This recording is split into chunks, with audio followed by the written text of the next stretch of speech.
Hello and welcome to Illumination Podcast with Nick and Kizma. Today's topic is how to have ultimate freedom. Welcome to the Illumination Podcast with Nick and Kizma, bringing you ancient wisdom for modern day success so that you can sparkle just a little bit brighter each and every day. If what you hear speaks to your soul, go ahead and give us a rating and a review in iTunes. You can also find us on SoundCloud and Stitcher. And hey, if there's somebody in your life that you think would enjoy this podcast, go ahead and share it with them. A village was submerged in a deluge. A man managed to climb a tree and cling to one of its branches. A bird was also perched on a neighboring branch. Torrential floods continued to flow below. Both man and bird were sitting on its branches, but their statuses were different. The man was totally dependent on the branch. If the branch were to break, he would perish in the waters below, whereas the bird was not dependent on the branch. Even while sitting there, it relied on its wings, not on the branch. So it is with human life. In the flood of desires, people make use of the world for their pleasure and joy. Few realize that they have become wholly dependent upon the changing world. They suffer from mental tension, stress, and strain. And when the world breaks down, they perish, like the man hugging on to the branch. But the person endowed with self-knowledge is free from tension like the bird with wings. Though he makes good use of the world, he never relies on it. He remains ever attuned to the supreme bliss of his own self, remains wholly self-sufficient. Good afternoon, Kizma. Well, hello. Love the topic today. Ultimate freedom. And that's a passage from one of our all-time books, all-time favorite books, all-time reading and studying books, the Vedanta Treatise, and speaking about ultimate freedom. Yes. And this really and truly incredible state that every human being, that's what I think is so cool, is that every human being has the potential to create this level of freedom. And sure, there's some there that we want to talk through and unpack, but in the meantime, I think the most important thing is that anybody can do this. And that's pretty astounding because when you look around in the world and see how many of us humans are actually suffering and creating our own hell on earth, it seems almost impossible. It does. Yeah. And I think it turns everything on its head when we talk about freedom in this way. When most people, it seems to me like the most direct path to freedom and the one that I see people go after the most is money. Yes, correct. So it's like, if you have the money, then you can buy the time back. You can buy the power. You know, you can set up your life in a way that you're totally free to make any choices. You know, you've got FU money in case you make somebody mad and they are going to sue you or whatever. Yeah, it's the whole freedom, live, be wherever you want, buy whatever you want. And money's good. There's no problem with money. There's certainly nothing wrong with it. I'm a big fan, but it is not the ultimate freedom. And right. that's where their conversation stops. And actually, and I think ironically in a certain ways, that's where our conversation starts. Exactly. You know? Exactly. Is what's beyond that. And what he's describing here is truly, I think, just the state of the world. When we look at how dependent we are and how dependent we've become on having our world be a certain way, so that we can feel happy, safe, cared for, contented, successful,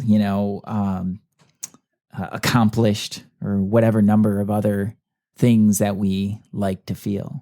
Yeah, it's like humans are searching after a feeling.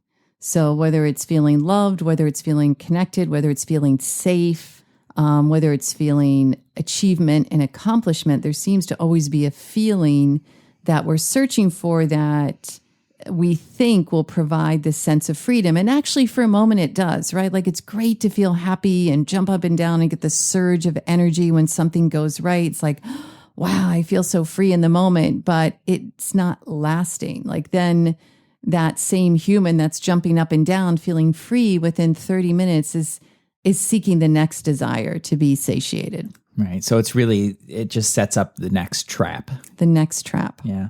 So what I read from this and what I take away from it is that really that when we're functioning in our lives. And that's something that we all need to do. You know, I think a lot of people get into this kind of study and knowledge and they want to leave the world. And that's not the point. The point is to really live free in our lives, embody freedom in the world. Right.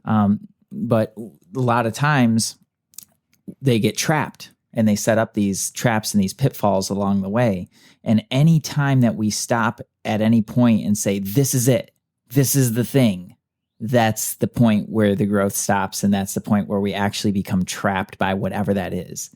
And if it's a higher level than what it was before, great, but it's still limited. Yes. And the ultimate state is really getting beyond that. And that's really what we're going after today. So I think we'll maybe bring it down a little bit, like into the practical world a little bit more. What's that look like in the practical world?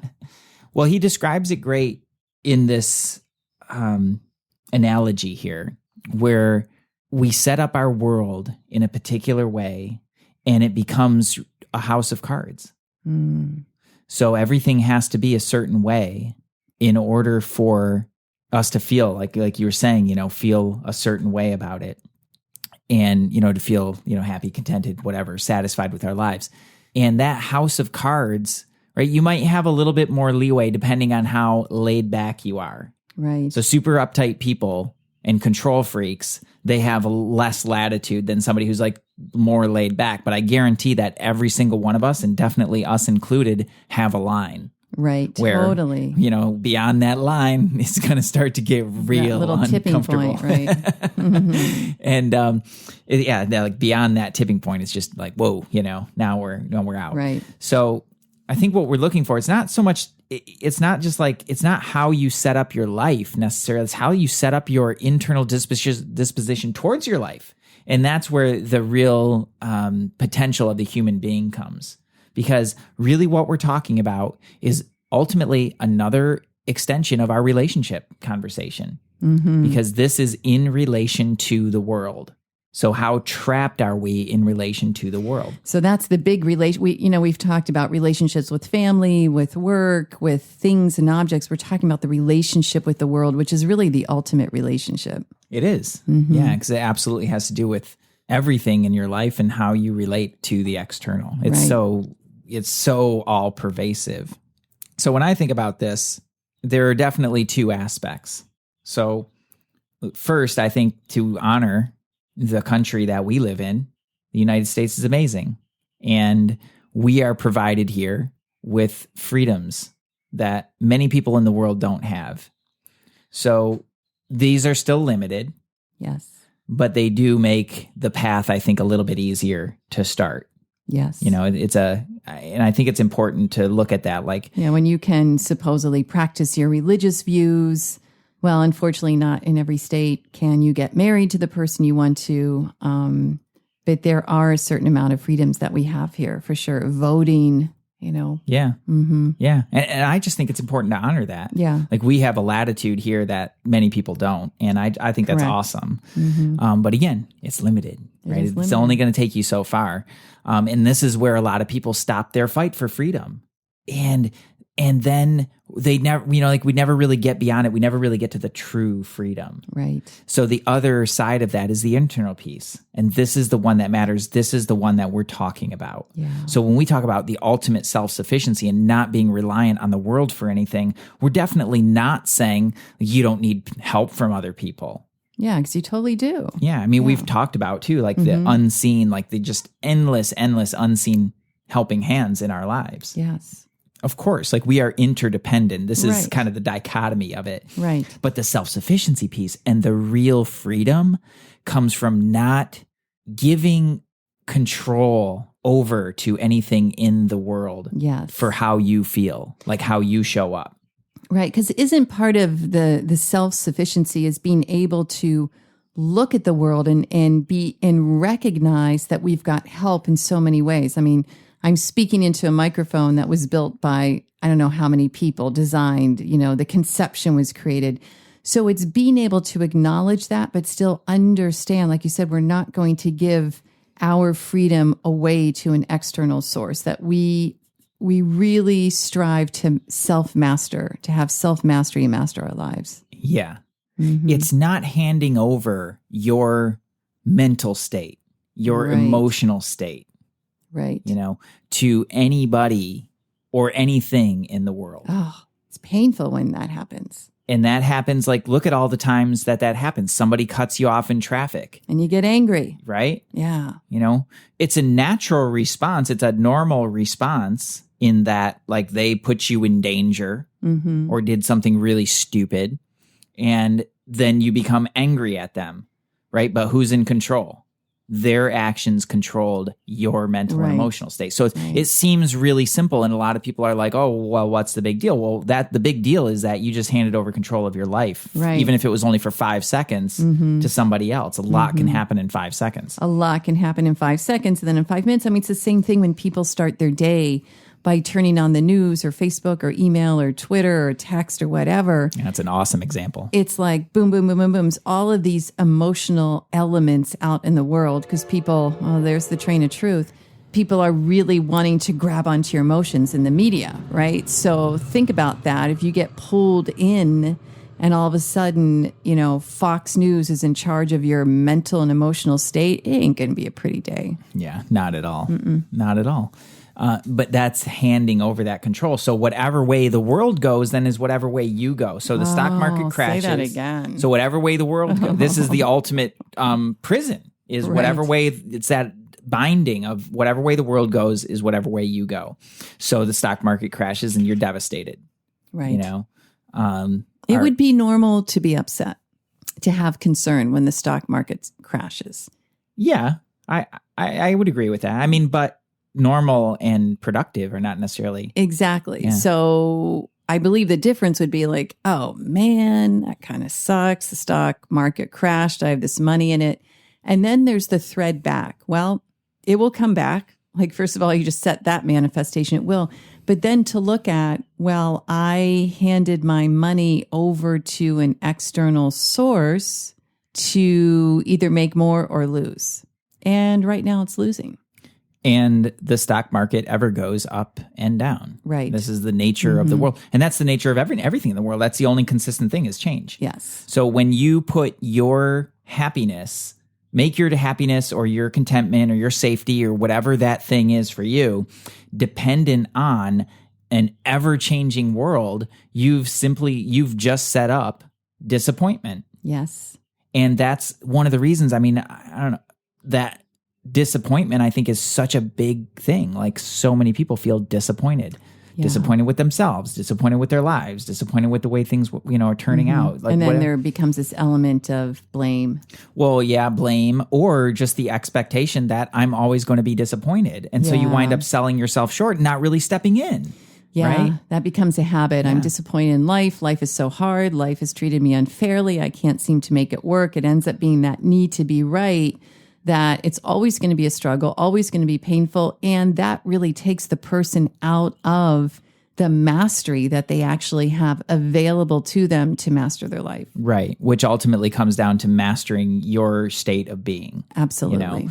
And how you show up. Like, that's what I mean by state of being, is just basically like, how do you show up in your life? How do you show up for the people in your life? Regardless of their state, when somebody's upset or somebody's angry with you or just angry in general, when you let yourself get entangled with that and pushed and pulled in every which way, now you're beholden to that. Right. Or that person. That is not freedom. That is actually the opposite of freedom. That is a binding. Oh. So the ultimate freedom is absolutely being able to decide at any given moment what your emotion, what your mental, emotional state will be. Exactly. Your decision, not someone else's, not the world's, your decision. Absolutely. That's some like ultimate freedom there. That's the ultimate freedom. That is really it. Think about it. I'm going to decide what my mental state is. I'm going to decide what my day is going to be like. I'm going to decide what I want to manifest. I decide it all. But how many people don't even understand that's possible? Or perhaps they're a little afraid of it, or they can't get beyond the own agitations in their mind from turning their life over to the world or to an external source or to another human. Mm-hmm. And we really are endowed with the ultimate freedom of choice. Yes. You get to choose at any given moment how you feel, how you show up. Right. That's one I know. I used to think this too, actually, is that, well, that's just the way I think. Like I can't control my thoughts. Right. But you can. You can. You absolutely can control It takes your thoughts. some diligence and some exercising, definitely developing the intellect, but it's all about, and control can be an interesting word. How about if we said you can direct your thoughts, which in essence is controlling them? Yeah. Yeah, I think, but I can see what you mean is like control has kind of a funny charge. Like stopping them or repressing them. It's not that. It's about directing your thoughts. Yeah. So it would be, if you look like you were in a maze, you walked into this maze and you're like, which way do I go? You're going to direct your feet in one way to try and go through and get out. It's the same as your thoughts start to get really discombobulated or you're feeling agitated or overwhelmed or sad or whatever, which way can you direct your thoughts? And it really takes focus, but after a while it happens automatically, says the train of truth. Right. Well, there it goes. The thoughts start to run away. Yes. And when they do that, taking control again, like you got to catch yourself in the act. Right. Like when because they thoughts, just get stronger and stronger as the thought flow increases. Yeah. It just gets, think about it. Yeah. That's a great way to look at it is like a flow of like water through a hose. Well, it's like on a trickle at first, like, ooh, it's kind of bugging me. Right. Somebody's saying something or somebody's chewing with their mouth open, and you're like, oh, that's a little annoying. And then you start to focus on it more. Well, you see how that thought flows thickens. That's like energy. It is. And then the more you focus on it, like that's all you see or all you hear. And it's just like, oh, it's so annoying, and you're fixated on it. And you just like, I can't stop. Like that's the thought. That was certainly my thought too, is like, I can't stop. Like, or when I would get angry and I couldn't control my anger. And, I'm like, oh, and I just like got to let it out some way. And sure, there's like positive ways to express emotions. And anger is an emotion that can be, used judiciously. Right. But at the end of the day, like you're still in the game of like managing emotions and processing emotions. And that is just an endless cycle. Yeah. It becomes addicting for people too, I believe. It does. Yeah, I think you're right too. Is like, then it's like, oh, like the emotional thing. And then the release of like the turn from the dark or the downdraft to the updraft and the opening. And like, it becomes like a kind of an addiction all in itself. Right. I don't know if our listeners experience that. Maybe they do, maybe they don't. But that's something I've seen a lot of, especially in the personal growth world. Totally. Breaking boards, walking on coals. It feels so good when you break through, and I got to do that again. And then there's a down, and then there's a, the natural state of wanting to create some drama because you want to go through the breakthrough again because it was such a high. Yeah. Well, the real high is like a very even kill. I am in control of my emotions and my thoughts and my world. I master it. Like it's my masterpiece I'm creating, or it's my B movie that sucks that I'm creating. My B movie. B movie of life. Lots of drama and trauma. What I think is cool about it is really that feeling that no matter what comes my way, I got it handled. You got it. That's a powerful feeling. I mean, think about it, everyone, because we say this all the time. The world is always going to change. That's the one thing you can guarantee is never going to change, is that the world is always changing. So there are instances right in front of us every single day that can be a bump or a trial or a tribulation or annoying or frustrating or whatever. But who are you when you're able to handle that no matter what? Like you're so poised, you're so strong, you're so tapped in that no matter what, you're like, I got this. That's freedom. Yeah, that's cool. That's really cool. It's a powerful human to get to that state. And it's really humbling, just to play kind of devil's advocate. And the other side of that coin is it's really humbling to realize where the line is. Yes. Like to feel like, oh yeah, I got this. I so handled it. And then there's like something pops up and you're like, damn, like I don't got this anymore. The line. Like that's the thing I didn't want to happen or whatever. and with that, it's like, there's my line. Like again, think about this. Think about how many people don't even know there's a line or a tipping point, and they never have the awareness to observe it. So even if, for all our listeners, even if what you're doing is noticing where your line is, that's actually a really big deal because most people never get there. Yeah. They just create this quicksand of life where it's pulling them down. And it's not fair and blah, blah, blah, and all this negative stuff. Whereas if you're really directing your life and your thoughts and your actions and your emotions to the highest, but then you realize, oh, that one got to me. Great. You learned something about yourself that's incredibly valuable. Totally. Yeah. Yep. That was the one. That was the one. You know? And I mean, it's that moment where you start to get angry or you start to get depressed or sad or defeated, I can't do it, or whatever it is, or you want to quit. Like, or you just want to stop. Like, I just want to stop. Those are the moments when it really pays to step up because you build your resiliency. Right. And I can speak to that certainly in building, building the business. And we do a lot. Like, there's a lot of different pieces to this. If you only listen to our podcast, this is one piece in a much larger framework of what we do. And there, you can get really like, if you get in, I'll say for me, if I get into the old mentality of like 9 to 5, and this is how, and this is how it works. Like, that is totally not what this business is about. And when I slip back into that, it's like, I just want to stop. I don't want to do it, and I just I start to find myself stopping in little ways, and then little things start to fall through the cracks, and then that builds up, and then it all implodes. And then here's the worst part, and this is kind of like bringing it back to the whole freedom thing, is then I feel trapped by the life that I created. And this is an awesome life. It's really cool. Like, it's a fun way to live. But that's what tells me that as cool as it is, this ain't it. Yeah. Because you can just as easily create a trap out of your life, out of your cool life. Right. And that's what I think a lot of people do, is they set up their lives in a certain way, and businesses in particular, when they're building, starting their business and building their businesses, they set it up in a certain way. And then basically they just created another job for themselves, except that there's even less, it feels like there's even less security because it's all coming down on you. Right. But to me, that's the ultimate security.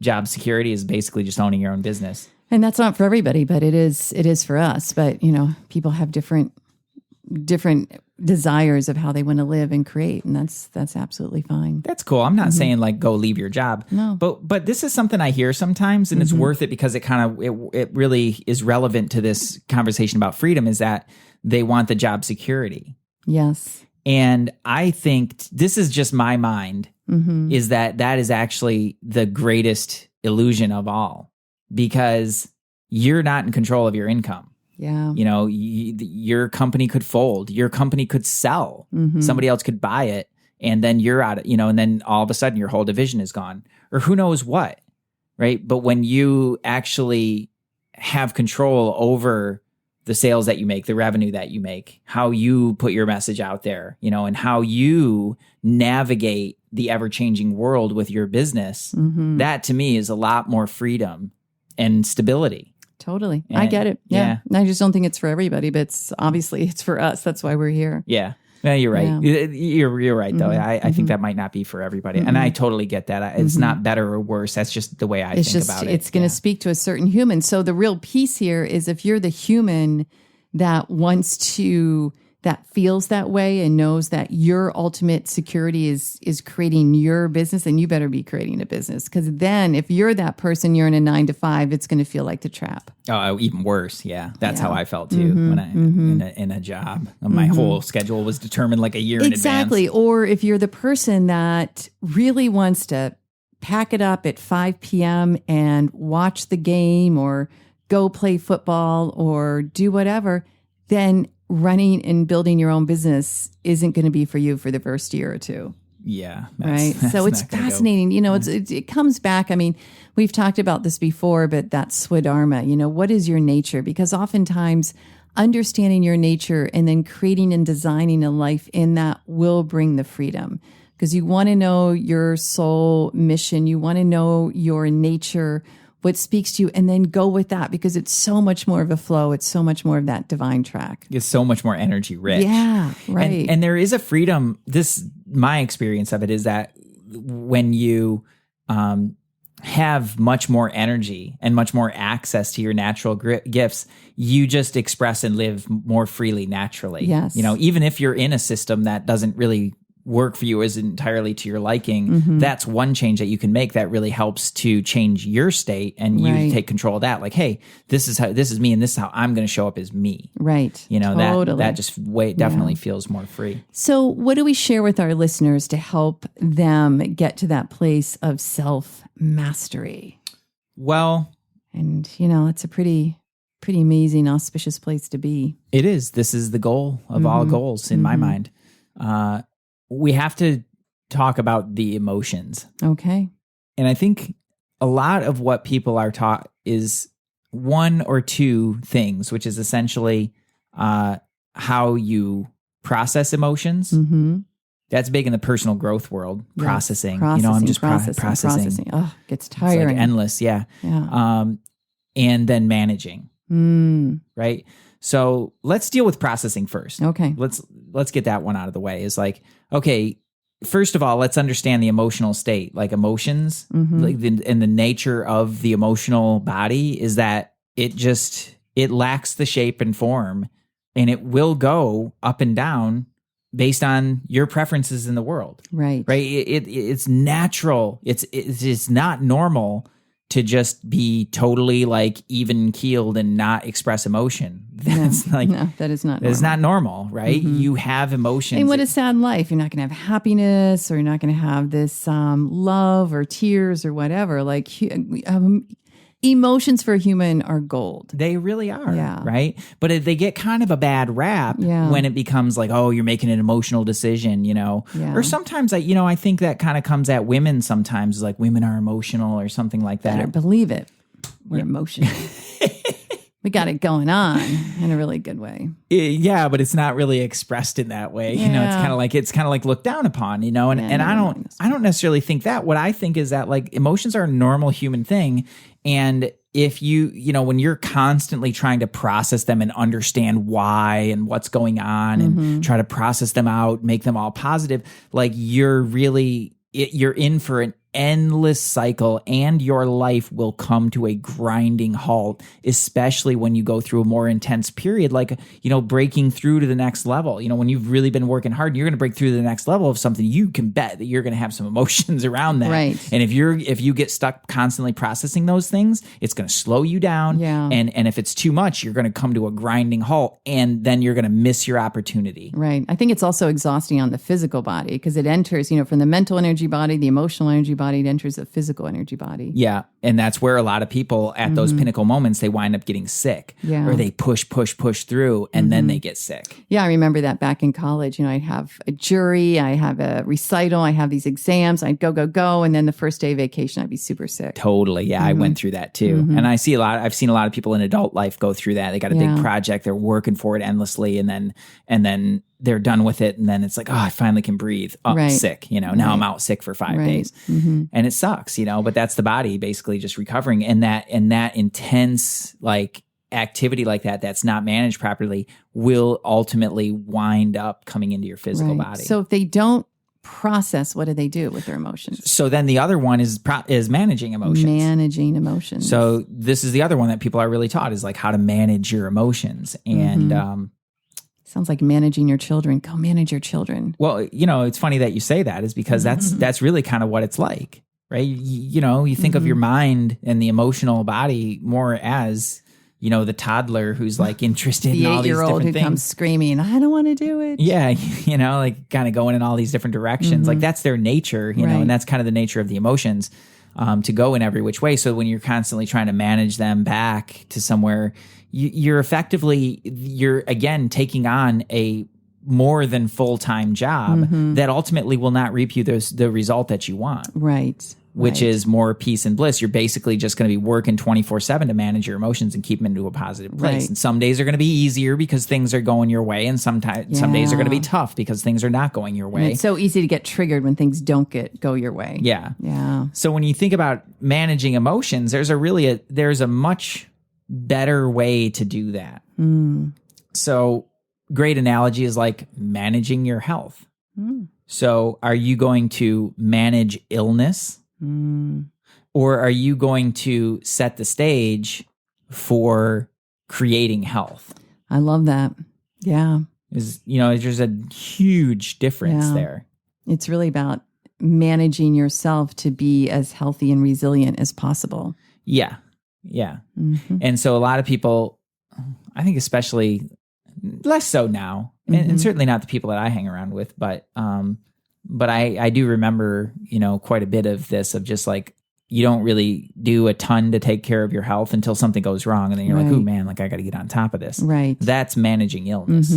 Whereas like really a proactive, active lifestyle, healthy eating, and things like that, like to really make sure that you're properly, hydrated, nourished, moving, all those kinds of things. That is setting the stage for you to have continued health. Right. Rather. So how does that apply to the emotions? How does that apply to the emotions? That's a great question. Well, how that applies to the emotions is basically developing the intellect. Yes, the intellect. And the intellect, just think of the intellect as just objectivity. Yeah, discernment, and discrimination. It's developing that ability to separate from your emotions in a healthy way, to detach in a healthy way, to see the emotion, not to repress it. Right? Because I think a lot of times people get into detachment and they're like flatline. Yeah, happy, it's all good. Happy, that's a good one. It's all good. Yeah. And there's that one. There's the happies. And then there's like just a flatline, like I will show no emotion. Yeah. Right?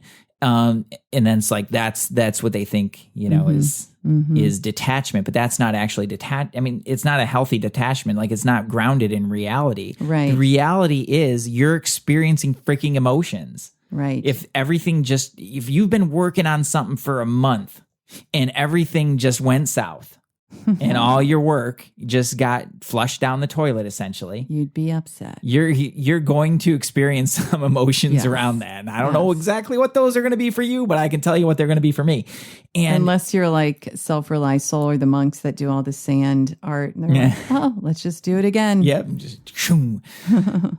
Yeah, but for the normal human being, like you would definitely experience some agitation There's around that. There's going to be some agitation. So managing that's like, okay, I'm not going to let myself get into that, and I'm going to just redirect in a really positive way, and yada, yada, yada.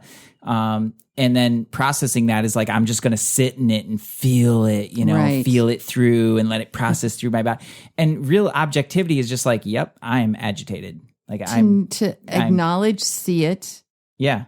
Yes. You really see what's happening, and then to just recognize that, okay, there's a little more to the story than that. That is simply my emotional state. And now I need to make an intelligent decision about how to move forward. Right. And what is something that's really important is you might feel agitated, but you are not agitation.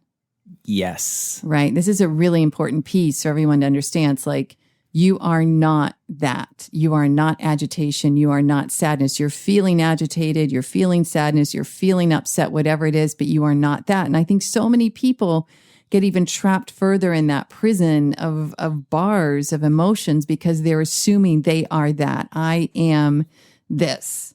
You're feeling that way. Yeah. The trap is the identity with emotion. It's the identity with thought. It's the identity with all of that. It's recognizing that, the trap is saying like, I'm that. And real freedom is recognizing not that. Not that. Right? That's the real freedom, if I understand you correctly. Yes, and that's how I understand it as well. Not that. And that gives you the reason to me that's the ultimate freedom is that now you have latitude. Right. To have your human experience, right? Which is so like precious in so many ways. And like, I don't know when I look at myself sometimes and, I'm having like a tantrum or whatever, like inside and there's another part of me that's looking at it just like, oh, that's so cute. Look at your mind right now. Look what it does. And you can kind of like now you have some latitude to not just suppress it, right? And try to make it different because you don't like the way that it feels, but you have the latitude to be like, actually have your human experience, right? Which is really incredible. Like it's incredible that we can feel emotions, that we can think these amazing and complex thoughts, right? And actually even conceive of something beyond this human experience and to have all the physical sensations and like all this stuff, like that's amazing and totally not about if you shut that off, like you're not having it, like you want to have that. but you don't have to be entangled with it Exactly. and stuck in it. The entanglement, the stuckness, the identification with it is really what is the absence of freedom. Yep. And the absence of freedom doesn't feel good, everyone. It'll show up somewhere, right? So when I think about that, like when the ultimate freedom that we're really talking about here is just not being affected by what happens in the world. Ultimate freedom. Not letting that dull your shine. Yes. Not letting that drag you down. Right. Not letting that take you off point because you're here for something important. Right. And the world can spin us in every which way. You just watch it when something tragic happens, what the media does, and how quickly everybody gets sucked into it. And that's all they're talking about. And then we see more of that and we focus on more of that. And the most tragic part of the whole circus is that it takes you away from doing what you're here to do. Exactly. And that it feels even worse than everything else. Yeah. Because your soul knows the truth. So when you're not doing what you're here to do, it's like painful. You'll feel it viscerally. And that's one reason so many people feel stuck or just lacking joy and peace because they're not doing what they're here to do. And there's all these other attachments and entanglements and discombobulations of energies. And they're like, help me find my way. Yeah. Yeah, exactly. So I mean, that's really it. Like, that's the ultimate freedom that we're looking to create. Yeah. And every step and every day in that direction is a good day. So for those of you listening, to just sum it up and give like a tidbit of something you can do every day, what would that be around their emotions, Nick? Notice it come up and remind themselves, I am not this anger. Yeah. I am experiencing anger. I'm feeling anger. I'm not this. Play around with changing your language. I think we've talked about this before, but play around with changing your language around it. When we say, I am angry, I'm feeling anger. I'm feeling anger. Yeah. And then insert the I am to I am infinite awareness. Like substitute that for I am angry. Like I am infinite awareness, but I am experiencing some anger, folks. Yeah. I'm having the experience of anger. And does it sound weird and awkward? Like, it does sound a little weird. And that's kind of the point. Yeah. And this is for you. Like, I mean, say it out loud if you want, but really this is your own internal dialogue. It's like, wait a minute, I am feeling pretty pissed off right now.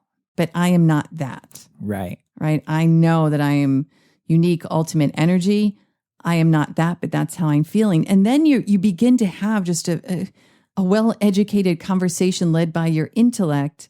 And then you'll see it flow through faster. And then you'll reboot. It's kind of a reboot and redesign to get back on that track. Exactly. Yeah. The moment you get stuck in it and start to identify with it, you're going to get trapped in that, in that layer. Right. And you can't really be objective to that layer from that layer. Yeah. Right. So you have to be in your intellect in order to be able to be objective to your emotions. Right. And in order to be objective to your intellect, you have to take another step back and into just the role of pure awareness or the observer, to watch like, ooh, like these are my thoughts. Yeah. I wonder who's watching my thoughts. Yeah. And I would say that's it, for all of you listening and looking for that absolute freedom, let it start by being the observer. The yogis have a word called sakshi. It's the witness. And one of the most freeing occurrences is when you can look at the world like it is a movie and you are simply up in the balcony watching it play out, going, this is a really fascinating movie. Or if you see yourself as a character, you remind yourself, oh, I'm a character, but I am not this. I am not that. Yeah. Yeah, that's really the most powerful thing. So in simple ways, right? Really, what you're looking for is the places where you get taken off track. When you get aggravated, and you give, then this is important ownership piece, is you give your emotional state over to somebody or something else or some set of circumstances. Right. So whenever those, and it's always easiest to see the negative ones. Yeah, right. Totally. But just recognize also just planting the seed that, hey, by the way, when you let yourself get carried away with positive emotions as well, you're in for the same ride. Like you're just on the other end of the spectrum. Yeah. But to bring it back, like the negative ones are the easiest ones to see and to grab and just recognize it. Like, oh, like I'm giving my emotional state like over to something else. And then you take a step back from there. So that's one. definitely really watching for when that happens. Right. Watching for where you start to get spun by somebody else's conversation and they're redirecting you away from what you already know that you should be doing here. Right. When you start to lose your focus or get drawn into somebody else's chaos, Right. that's another really, really big indicator that, boom, I am not free right now. Right. I am stuck in somebody else's cycle, or more accurately is I'm allowing myself to be stuck in somebody else's cycle. Bring it back. Like, take your control back to be like, no, like, I'm here to do this. I'm going to focus on this. Right. That's another really big one. Yeah. So definitely emotional states like that, and where your focus and attention gets all over the place. Those are a couple like really practical places. And it's like the end of the day, this, say, journey of 1,000 miles starts with the one step of, today I'm going to catch myself one time. Oh, isn't that great? You Just know? once. And then if you hit 10, awesome. Yeah. But just catch yourself once, twice, and see where it goes. Because it really does. That intellect kicks in. All of a sudden you have a habit of discernment, and you will notice, and you'll reboot as you go. And it's really a freeing experience. Yeah. It's incredible. Like I wish I could say I've attained the ultimate freedom. But I know that I've got, A few more lifetimes. a little ways to go on that one. God knows how long. But anyway, but just as much as I've been able to create in my life has reaped benefits that I would have never, ever thought possible. Exactly. And allowed me to have relationships that I would never have thought possible either. Yeah. So for you, you just think about like what's possible in your life Right. if you could be just a little bit more free internally. Right. Right. Yeah. The saying goes, stone walls do not a prison make, nor iron bars a cage. Right. So it's saying that, like, and what a great example of Nelson Mandela was imprisoned for all those years, but he remained free internally. Totally. And actually created more freedom while he was there. Yeah. Brilliant. So, because he was always deciding. Yes. So tools. That's why on this page, or on these pages, typically, no matter where you're listening to, but go find our website, sourcemovement.com/success will take you to the page to get it. But we have these energetic tools. The first one is cord cutting. Yeah. So cord cutting keeps you out of other people's stuff Right. and lets you be in you. Right. So for anybody who's feeling like constantly kind of pushed and pulled, or like toeing the line, or feeling like you're getting stuck in everybody else's stuff, that's what cord cutting's for. Yeah. Essential. So essential. Yeah. And it'll get you out of some of your stuff too, of like when you start to go negative or get kind of trapped in a certain style of thinking or something like that. That's what cord cutting is for. So that's in there. And then grounding is there to keep you really in your body. Mm-hmm. So with this kind of work, a lot of times it becomes about getting out of your body and like getting into the ethers and like getting into all this higher type of stuff. And when that's not grounded in your body and grounded in action, Right. stuff does not happen the way that it needs to happen. Yes. And it's not healthy for your body because the energy is not going to be circulating the same way. And then the third piece of that is breathing. Yes. Is in there. So the making sure that you have a nice cycle and flow of breath that's grounded in your body and keeping you moving, and then keeping you free and clear. Right. Because ultimately those energy tools, they seem ridiculously simple, and they are, but they're also ridiculously powerful. They're so powerful. Like if you use them. Gotta use them. Did you resist? Did you resist using I them? resisted. And then when I started using them, I was like, I was such a dummy for resisting. Yeah. What was your thought in resisting? It's too simple. How could it work? But it works. I just have a new beautiful student. I'm going to give a shout out to Susan, such an amazing, energetic healer being teacher. And she's right on them all day long, every day. And she's like, man, these are making such a big difference. Yeah, it really does. Beautiful soul. From the courtroom, with some of our clients, we have a student, yeah. Certainly with other coaches, speakers, huge with them because you're in other people's stuff. Like Right. People who are in an office environment where they're around other people's energy all the time. People who do sales, when you're talking to people and their stuff's coming up. Or just think about it this way: every time you have a thought that's taking you away from your freedom, cut the cord to that thought. Exactly. Yeah, and then you won't have that continuous thought flow. Yep. The thought flow thickening. Yeah, we don't want that. So That is check not out the good. tools. Let us know where you feel you stop in creating your freedom. That's would love to hear from you. If there's some way, shape, or form that you're getting so far in your life and then there's a trigger or that line or whatever it is, let us know, because that's something we can address on a future podcast. Yeah, absolutely. This is a conversation that definitely needs to continue and will continue. Yes. And your questions can drive that. Yes. So info@sourcemovement.net. You can send us a question. But otherwise, just go out there and create a little bit more freedom for yourself today. Breathe into it. It'll feel really good, everyone. The real freedom, not the coffee shop, beach working entrepreneur type freedom. Which is nice. It's fine, but it's not the real deal. Like the real freedom. That's a whole other podcast. The real freedom, everybody. That's what we're looking for. And honestly, that's our biggest wish for you. Right. So let's keep the conversation going. We are wishing you all of the best in freedom and independence and happiness and health and prosperity and all that. And have an awesome day, everybody. Yeah, Peace. much love.